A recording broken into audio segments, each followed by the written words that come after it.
Hello friends, English ફંડાના આ 7મા વિડીયોમાં આજે આપણે ચર્ચા કરીશું રૂલ્સ ઓફ વર્બ ફોર્મ્સ, મતલબ કે ક્રિયાપદના રૂપોના નિયમો. મિત્રો, વર્બ ફોર્મ્સ એટલે કે ક્રિયાપદના જે રૂપ ખરા, ક્રિયાપદનું મૂળ રૂપ, ક્રિયાપદનું ભૂતકાળ, ક્રિયાપદનું ભૂત કૃદંત, ક્રિયાપદનું વર્તમાન કૃદંત, જેને V4 તરીકે આપણે દર્શાવીએ છીએ, એના માટે અલગ 5 વિડીયો મેં બનાવ્યા છે. હોપ ધેટ કે તમે વિડીયો જોયા હશે, અને નહીં જોયા હોય તો એની લિંક હું તમને ડિસ્ક્રિપ્શનમાં આપી દઈશ, એ તમે શાંતિથી જોઈ લેજો. આજે આપણે વિડીયોમાં ચર્ચા કરવાના છે રૂલ્સ ઓફ વર્બ ફોર્મ્સ, એટલે કે ક્રિયાપદના જે રૂપો ખરા એના નિયમો. ઇટ મીન્સ ધેટ કે એમાં 3 કેટેગરી છે, તેની આપણે ચર્ચા કરી લઈએ. એક તો છે ટુ વાળું ક્રિયાપદ ક્યારે લખી શકાય. આપણે ઇંગ્લિશ લખતા, વાંચતા, બોલતા, સાંભળતી વખતે આ નિયમો કદાચ આપણે ધ્યાને ચડ્યા પણ હોઈ શકે કે કેટલીક જગ્યા પર આપણે ટુ વાળું ક્રિયાપદ લખીએ છીએ. ઉદાહરણો અને એના ટ્રાન્સલેશન્સ આપણે જોવાના છે. 20-22 વાક્યો જોઈશું, અને તે પણ ધોરણ 9, 10, 11 અને 12 અને જે ઇંગ્લિશની ટેક્સ્ટબુક જે ખરી તેમાંથી પેજ નંબર સાથે હું તમને ઉદાહરણો આપીશ, અને સાથે સાથે એના ટ્રાન્સલેશન પણ સમજાવીશ અને નિયમ પણ સમજાવીશ કે જુઓ, જે ટેક્સ્ટબુકમાં હું બધા વાક્યો એક સાથે કવર નહીં કરી શકું, નહીં તો 9મા ધોરણની બુકમાંથી કદાચ 100 થી વધારે વાક્યો એવા નીકળે, 10મામાંથી બીજા 101 વાક્યો નીકળે. હું ઉપરથી તમને થોડો આઈડિયા આપીશ, જેથી કરીને તમને ખ્યાલ આવે કે યસ, હું 9મામાં, 10મામાં, 11મામાં કે 12મામાં અભ્યાસ કરું છું અને મારી ટેક્સ્ટબુકમાં આ પેજ પર આ જગ્યા પર આ નિયમ વાળું વાક્ય આપ્યું છે. એકચ્યુઅલી તો દરેક પેજ પરથી આ નિયમો નીકળવાના જ છે, પરંતુ મેં થોડું ઉપરથી છણાવટ કરી છે. હવે મુદ્દાની વાત એ છે કે ટુ વાળું ક્રિયાપદ ક્યારે આવે. બીજો એક નિયમ એ પણ છે કે આઈએનજી વાળું ક્રિયાપદ આપણે ધ્યાનમાં આવતું હોય તો આઈએનજી વાળું ક્રિયાપદ ક્યારે આવે. આ બધા વિડીયો અલગ અલગ બનશે. ટોટલ 3 કેટેગરી છે અને 3 વિડીયો બનશે. આજે આપણે ટુ વાળું ક્રિયાપદ જોવાના છે, બીજો વિડીયો આઈએનજી વાળા ક્રિયાપદનો, અને ત્રીજો જે વિડીયો ખરો એમાં કોમ્બિનેશન ઓફ ટેન્સીસ, મતલબ કે કયા કાળ સાથે કયા કાળનું વાક્ય લખી શકાય એના પર આપણે એ ત્રીજા વિડીયોમાં ચર્ચા કરીશું. ફિલહાલ આજનો વિડીયો આપણે શરૂ કરીએ, અને તેમાં આપણે ટુ વાળું ક્રિયાપદ ક્યારે આવે એના માટે 5 નિયમો છે. એ નિયમો હું તમને પહેલા કહીશ, ત્યાર પછી 9માથી લઈને 12મા ધોરણની જે ટેક્સ્ટબુક ખરી તેમાં અલગ અલગ પેજ નંબર પર આ વાક્યો આપેલા છે. જે 12મા ધોરણના વિદ્યાર્થીઓ હશે તેને એટલો બેનિફિટ મળશે કે તે લોકો 9, 10 અને 11 ભણીને આવ્યા છે, તો તેમને આ બધા પાઠનો આઈડિયા હશે જ. 9માના વિદ્યાર્થીઓને માત્ર એક જ ટેક્સ્ટબુકનો આઈડિયા હશે, પરંતુ તેઓ એડવાન્સમાં શીખી લો કે 10મામાં કઈ જગ્યા પર આ વાક્ય આવે છે, 11મામાં પણ આવે છે, 12મામાં પણ આવે છે. ઇટ મીન્સ ધેટ કે આ નિયમો 9માના વિદ્યાર્થીઓ અત્યારથી જ જો પાકા કરી લે તો તેમને આગામી 4 વર્ષ અને ત્યાર પછી પણ જ્યાં સુધી અંગ્રેજી ભણશો ત્યાં સુધી તમને આ નિયમો કામ લાગવાના છે. સો ફ્રેન્ડ્સ, જે 5 નિયમો જે ખરા તેમાં સૌથી પહેલો નિયમ એ છે કે માઇન્ડ રિલેટેડ વર્ડ્સ, ભાવવાચક શબ્દો જેને તમે કહી શકો, તેના પછી ટુ વાળું ક્રિયાપદ લખાય. કે સાહેબ પણ આ ભાવવાચક શબ્દો એટલે, તો એ લિસ્ટ જે ખરું તે હું તમને અહીંયા ડિસ્પ્લેમાં આપતો જ જાઉં છું. ભાવવાચક શબ્દો એટલે want, wish, hope, desire, like, unlike, happy, unhappy, love, hate, angry, agree, able, allow, eager, expect, ready, try, decide, seem, આ બધા જે ખરા એ ભાવવાચક શબ્દો છે, માઇન્ડ રિલેટેડ વર્ડ્સ છે, માટે એના પછી ટુ વાળું ક્રિયાપદ લખાય. કઈ રીતે એ ઉદાહરણો હું તમને ટેક્સ્ટબુકમાંના પેજ નંબર સાથે પછી કહું છું. રૂલ નંબર 2, હોપ ધેટ કે તમે તમારી નોટબુક લઈને બેઠા હશો, અને જો નોટબુક નહીં લઈને બેઠા હોવ તો વિડીયો પહેલા શાંતિથી જોઈ લો, સમજી લો, પહેલા મસ્તકમાં ઉતારી લો અને પછી તમારા પુસ્તકમાં પણ ઉતારી લેજો. રૂલ નંબર 2 એવો છે, બીજો નિયમ એવો છે કે અબાઉટ પછી ટુ વાળું ક્રિયાપદ લખી શકાય. હવે ધ્યાન આપજો, હું જે શબ્દો વાપરું છું તે હું બહુ ધ્યાનપૂર્વક શબ્દો વાપરું છું. અબાઉટ પછી ટુ વાળું ક્રિયાપદ લખી શકાય. ઇટ મીન્સ ધેટ કે જ્યારે લખવું હોય અથવા તો એવી વાક્ય રચના હોય ત્યારે લખી શકાય. દર વખતે જરૂરી નથી કે તમે અબાઉટ પછી ટુ વાળું ક્રિયાપદ લખતા જ હોવ, એવું બિલકુલ જ નથી. કદાચ એવું પણ આપણે વાક્ય સાંભળ્યું હોય, ટેલ મી સમથિંગ અબાઉટ યુ. સાહેબ આમાં અબાઉટ પછી ટુ વાળું ક્રિયાપદ નથી, પણ મેં એ જ કીધું કે લખી શકાય. કોઈક વાર આવે, કોઈક વાર નહીં આવે. જો ક્રિયાપદ લખવું હોય તો ટુ વાળું ક્રિયાપદ લખી શકાય. રૂલ નંબર 3, ઇનફ અને ટુ, આ 2 શબ્દો એવા છે કે જેની સાથે પણ પાછળ ટુ વાળું ક્રિયાપદ આવે. ટુ અને ઇનફ સાથે ટુ વાળું ક્રિયાપદ આવે. એક ત્રીજો નિયમ, ચોથો નિયમ એવો છે કે એડજેક્ટિવ એટલે કે વિશેષણ પછી ટુ વાળું ક્રિયાપદ લખાય. અને 5મો નિયમ, રૂલ નંબર 5, કારણ અથવા હેતુ દર્શાવવા માટે ટુ વાળું ક્રિયાપદ દર્શાવાય છે. સો મિત્રો, આ તો થઈ ગયા નિયમો. પણ હવે આપણને સવાલ એ થાય કે સર આના પર કંઈક વાક્યો હોય તો એ વાક્યો જણાવો અને એ તમને હું વાક્યો ઉદાહરણો જે ખરા એક્ઝામ્પલ્સ જે ખરા તમારી ટેક્સ્ટ બુકમાંથી આપીશ. સૌથી પહેલા આપણે 9મા ધોરણમાંથી 4-5 વાક્યો જોઈએ. પુષ્કળ વાક્યો છે, 4-5 નહીં 40-50-100 જેટલા વાક્યો એ ટેક્સ્ટ બુકમાંથી તમને મળી શકે. હું ઉપરથી તમને થોડું એક્ઝામ્પલ આપું છું અલગ અલગ પાઠમાં અલગ અલગ પેજ નંબર સાથે. સૌથી પહેલા પેજ નંબર 2 ઉપર ધોરણ 9માં page number 2 it means that કે પહેલો યુનિટ છે. તેમાં એક જગ્યા પર વાક્ય એવું આપ્યું છે, ઈદી નામનો પેલો છે હન્ટર, શિકારી ખરો, તે બોલે છે આઈ have to run a lot to catch one of them. મિત્રો વાક્ય ડિસ્પ્લેમાં હું તમને આપતો જાઉં છું, એ વાક્ય જરા ધ્યાનથી જુઓ. I have to run a lot, મારે પુષ્કળ દોડવું પડે. દોડવાનો હેતુ શું છે? What is the intention? તો એ હેતુ દર્શાવવા માટે ટુ વાળું ક્રિયાપદ આપ્યું છે, to catch one of them. પેલું જે હરણનું બચ્ચું ખરું એને પકડવા માટે એ દોડે છે. તો એમાં વાક્ય આ પ્રકારનું આપ્યું છે કે આઈ have to run a lot to catch one of them. To catch આ ટુ વાળું ક્રિયાપદ ઉપયોગમાં લેવું. પેજ નંબર 26 ઉપર 9મા ધોરણની ટેક્સ્ટ બુકમાં પેજ નંબર 26 ઉપર એક બીજું વાક્ય આપ્યું છે, મોહન વાળો પાઠ, મોહન સ્વીણા. A German lady came to stay. એક જર્મન લેડી આવે છે, શાના માટે આવે છે? To stay with Mohan's family. To learn music, આખું વાક્ય છે લાંબુ, એમાં 2 વખત એક જ વાક્યમાં 2 વખત. મિત્રો આવા પુષ્કળ વાક્યો છે, આખી ટેક્સ્ટ બુકમાંથી તમે ધ્યાન આપીને જો શોધવા જાઓ તો 100 થી વધારે વાક્યો નીકળશે. પરંતુ આ ઉપરથી આપણે માત્ર 4 કે 5 જ વાક્યો 9માંથી લીધા છે, કારણ કે 9, 10, 11, 12 4 ધોરણમાંથી જો હું 10 વાક્યો લાવતો તો 40 વાક્યો બને ને વિડીયો પુષ્કળ લાંબો બને. So a German lady came to stay with Mohan's family to learn music. પહેલું તો એ આવી, તો આવવાનો હેતુ શું હતો?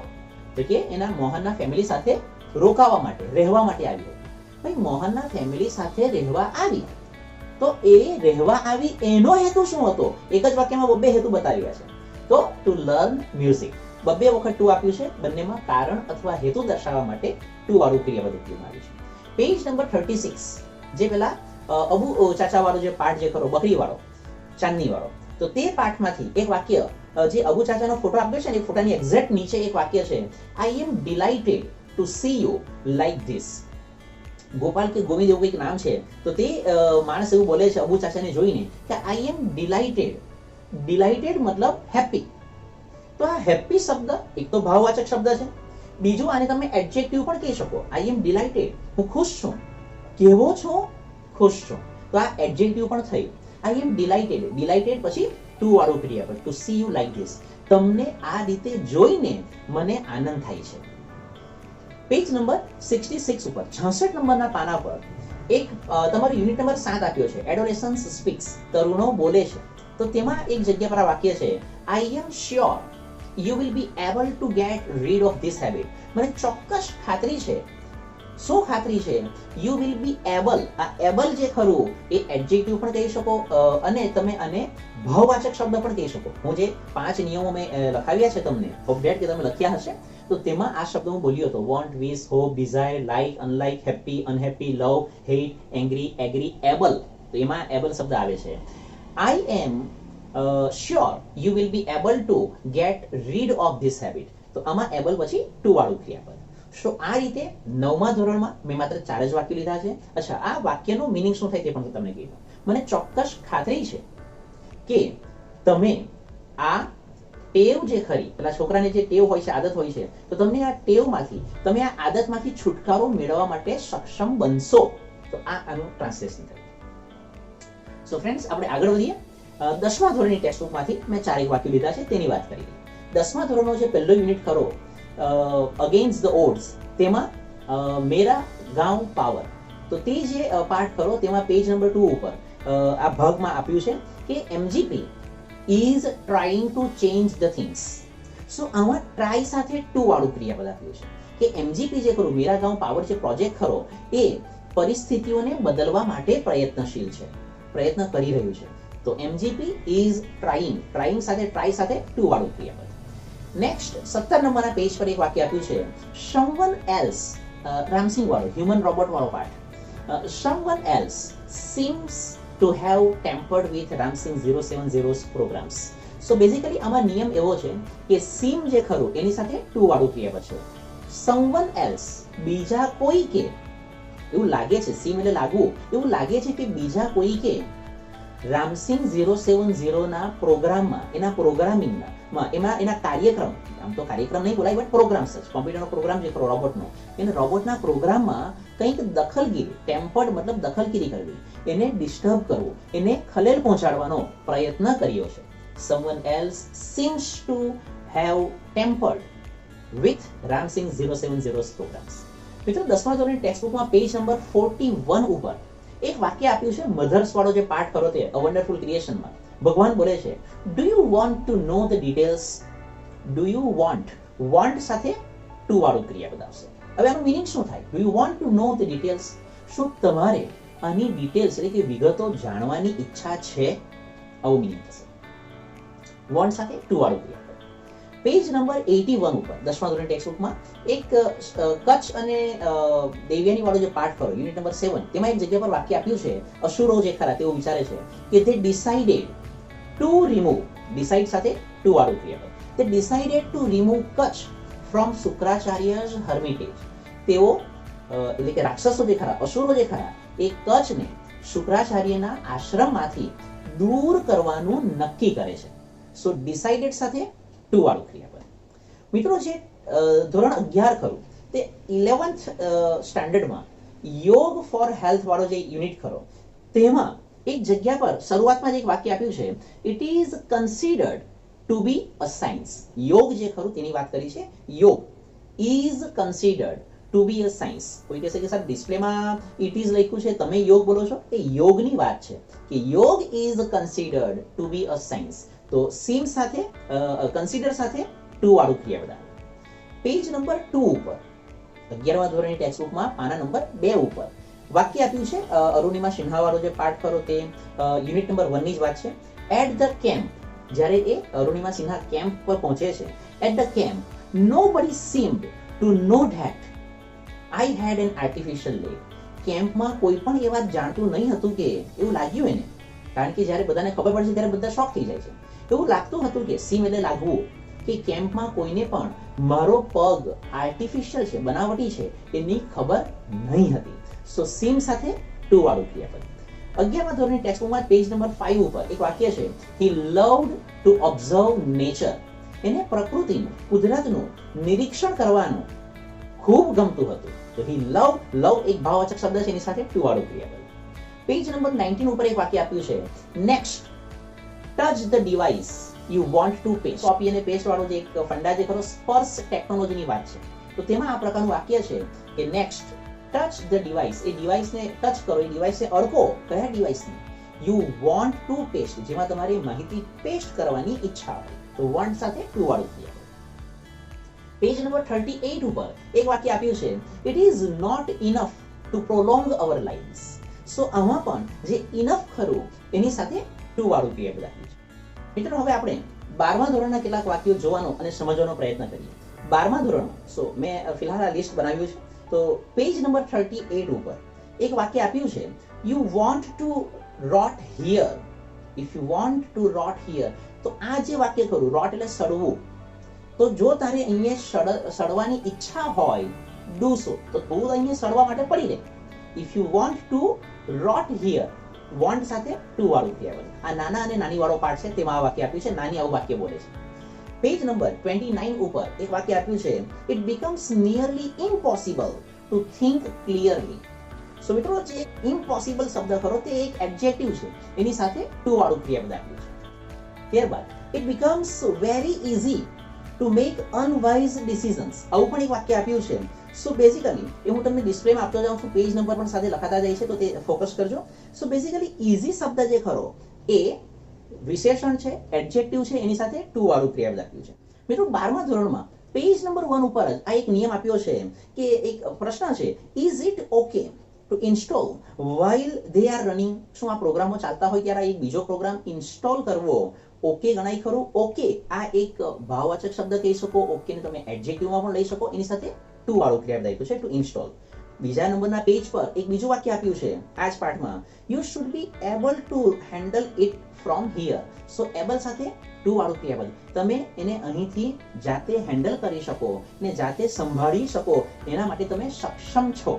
તો આવું એનું ભાષાંતર કરશે. It becomes very easy to make unwise decision and agree to something. So basically આમાં પણ easy સાથે to વાળું ક્રિયાપદ આપ્યું છે. જ્યારે કોઈ સ્ટ્રેસ આવી જાય ત્યારની આ વાત છે કે unwise decision બુદ્ધિ વગરના નિર્ણયો લેવું ત્યારે ઈઝી થઈ જાય છે. જ્યારે માણસ ટેન્શનમાં હોય ત્યારે બુદ્ધિ વગરના ડિસિઝન લઈ આવું બની શકે. તો આમાં પણ ઈઝી એક એડજેક્ટિવ છે, એની સાથે ટુ વાળું ક્રિયાપદ આપ્યું છે. અને એક છેલ્લું વાક્ય 12મા ધોરણ ટેક્સ્ટમાંથી જોઈ લઈએ. It becomes nearly impossible to think clearly. જ્યારે માણસ સ્ટ્રેસમાં હોય ને ત્યારે એક ક્લિયરલી વિચારી શકવું એના માટે અશક્ય થઈ જાય. તો ઇમ્પોસિબલ એક એડજેક્ટિવ છે, એની સાથે ટુ વાળું ક્રિયાપદ. મિત્રો આના સિવાય પણ જે મેં એક નિયમની અંદર વાત કરી કે ટુ અને ઇનફ સાથે ટુ વાળું ક્રિયાપદ આવે, તો તેના પણ 2-3 એક્ઝામ્પલ આપણે જોઈ લઈએ. મને ટેક્સ્ટબુકમાંથી એમ બહુ ઝડપથી ફેરવતો જતો હતો તો મને મળ્યા નહીં, પરંતુ 3 એક્ઝામ્પલ એના પણ જોઈ લઈએ. કે ગુલ્લુ ઇઝ, ગુલ્લુ કોઈ છોકરાનું નામ હોઈ શકે, લાલુ પણ તમે લખી શકો. Gullu is too dull to pass in the examination. Examination પરીક્ષામાં પાસ થવા માટે ગુલ્લુ પુષ્કળ નબળો છે, ડફોળ છે. આવું તમે એક્ઝામ્પલ આનું લઈ શકો. મિત્રો એક બીજો એક્ઝામ્પલ જોઈએ. Suhani was too busy to meet us. અમને મળવા માટે સુહાની ઘણી વ્યસ્ત હતી, અમને મળી શકે તેમ નહીં હતી. સો બેસિકલી આ રીતે આની વાક્ય રચના થતી હોય. એક ત્રીજું એક્ઝામ્પલ જોઈ લઈએ. The boy was too short. છોકરો ખૂબ જ બટકો હતો, ખૂબ જ ઠીંગણો હતો. The boy was too short to touch the shelf. Shelf એટલે અભરાઈ. છોકરો જે ખરો અભરાઈને અડકવા માટે ખૂબ નાનો હતો. મતલબ કે એને એક્ઝામ્પલ તમે એ રીતે ફેરવી શકો. પછી આ ગ્રામરનું ફંક્શન છે રિઝલ્ટ વાળું, શોઈંગ રિઝલ્ટ. કે the boy was so short that he can't અથવા તો કુડન્ટ ટચ ધ શેલ્ફ. સો મિત્રો આ જે આખો વિડીયો લેક્ચર જે ખરો તમે એટેન્ડ કર્યો, એમાં મેં પહેલી કેટેગરીની ચર્ચા કરી છે કે ટુ વાળું ક્રિયાપદ ક્યારે ક્યારે આવે, એના વિશે આપણે ચર્ચા કરી. હવે જે નેક્સ્ટ વિડીયો લેક્ચર આપણો આવશે એમાં આપણે ચર્ચા કરીશું કે આઈએનજી વાળું ક્રિયાપદ ક્યારે ક્યારે આવે છે. તો તેના એક્ઝામ્પલ, નિયમો જોઈશું, એક્ઝામ્પલ જોઈશું અને ટ્રાન્સલેશન સમજવાનો પ્રયત્ન કરીશું. અને ત્યાર પછી ત્રીજો વિડીયો જે ખરો તેમાં આપણે કોમ્બિનેશન ઓફ ટેન્સીસની ચર્ચા કરીશું. સો ફ્રેન્ડ્સ, આ વિડીયો બસ આટલું જ. જો તમને આ નિયમોમાં હજુ પણ કંઈ જો ક્વેરી હોય, તમે કદાચ ટેક્સ્ટબુકમાં કોઈ અથવા તો કોઈ બીજી બુકમાં પણ આ પ્રકારના કોઈ વાક્યો જોયા હોય, કોઈ નિયમો જોયા હોય, અને તમને જો કોઈ ક્વેરી હોય, કોઈ કન્ફ્યુઝન હોય, તો તે કમેન્ટ બોક્સમાં અચૂક કોમેન્ટ કરશો. અને સાથે સાથે મને તમે વોટ્સએપ પણ કરી શકો છો, જેથી કરીને હું તમને એના સોલ્યુશન્સ આપીશ. So friends, thank you, take care, B the change. જય હિન્દ.